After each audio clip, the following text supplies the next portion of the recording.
Hello friends, स्वागत है आप सभी का एक और नए वीडियो में। देखिए, इस वीडियो में हम लोग पढ़ेंगे बीए पार्टी हिस्ट्री में पेपर 6 के लिए बड़ी ही इंपॉर्टेंट क्वेश्चन मॉन्टेग्यू चेम्सफोर्ड सुधारों के मुख्य विशेषताओं का परीक्षण करें।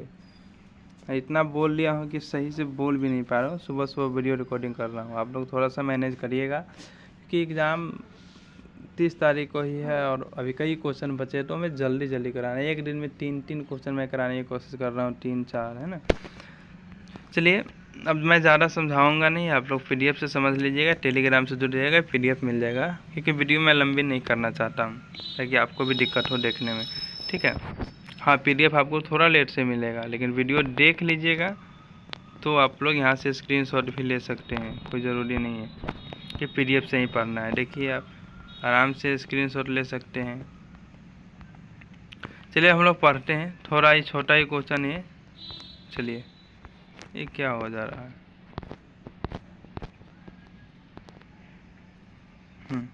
चलिए, तो सबसे पहले हमें लिखना है परिचय। भारत सरकार अधिनियम 1919 को मॉन्टेग्यू चेम्सफोर्ड सुधार भी कहा जाता है। एक बात ध्यान रखिएगा, जिस तरह से हमने पिछले वीडियो में भारत सरकार अधिनियम 1935 पढ़ा है, तो सेम इससे पहले भारत सरकार अधिनियम 1919 भी आया था, और जैसा 19 था वैसा 35। आप दोनों में से एक भी है आपको याद, तो दोनों का आंसर लिख सकते हैं, कोई फ़र्क नहीं है विशेष। ठीक है, थोड़ा बहुत फ़र्क है। तो भारत सरकार अधिनियम 1919 यानी मॉन्टेग्यू चेम्सफोर्ड सुधार पूछे तो समझिएगा भारत सरकार अधिनियम 1919 पूछ रहा है। दोनों बात एक ही है, ये बात आप समझ लीजिए। क्योंकि 1917 में देखिए मॉन्टेग्यू को भारत का सचिव बनाया गया था, और उसी समय चेम्सफोर्ड भारत का वायसराय था, है ना। तो इसलिए मॉन्टेग्यू चेम्सफोर्ड सुधार इसको कहा जाता है। एडविन मैन, ये दोनों अलग अलग व्यक्ति बाबू, है ना। ठीक है, ध्यान रखिएगा। एडविन मॉन्टेग्यू का लक्ष्य भारतीयों का क्रमिक विकास करके एक स्वशासित देश बनाना था।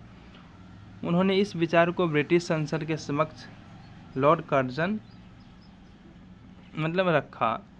लॉर्ड कर्जन इस प्रस्ताव से सहमत हो गए। उन्होंने एडविन मॉन्टेग्यू को सरकारी कामकाज में भारतीयों की संख्या बढ़ाने की सलाह दी।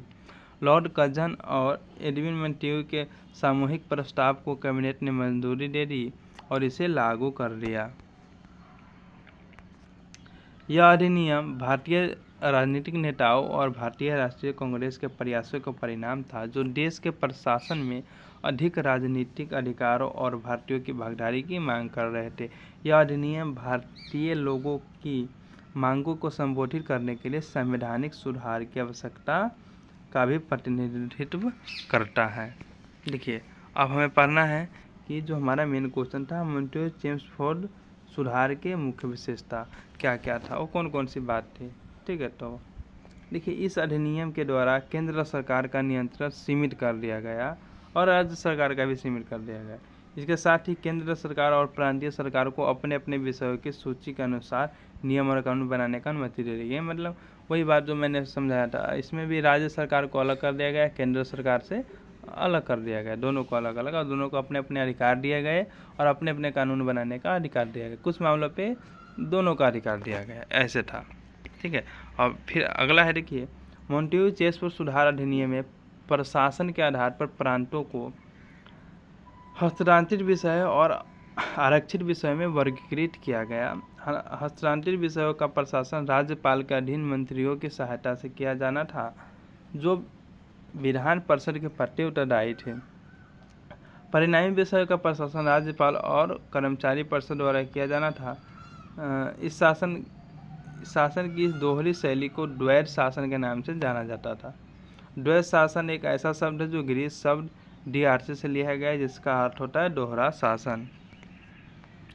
देखिए, अगला पॉइंट है, भारत सरकार ने भारत में द्विसदनीय और प्रत्यक्ष चुनाव प्रणाली की शुरुआत की। हम लोग पढ़ते हैं ना कि 10% चुनाव 1935 भारत सरकार अधिनियम में आया था, लेकिन इससे पहले 1919 में ही आ गया था चुनाव का। तो द्विसदनीय विधायिका में एक उच्च सदन और एक निचला सदन शामिल था, जिसके सदस्यों को उपचुनाव की प्रक्रिया से चुना जाता था। वायसराय की कार्यकारी परिषदों के 6 सदस्यों में से 3 भारतीय होने चाहिए थे कमांडर और चीफ को छोड़कर जो ब्रिटिश थे।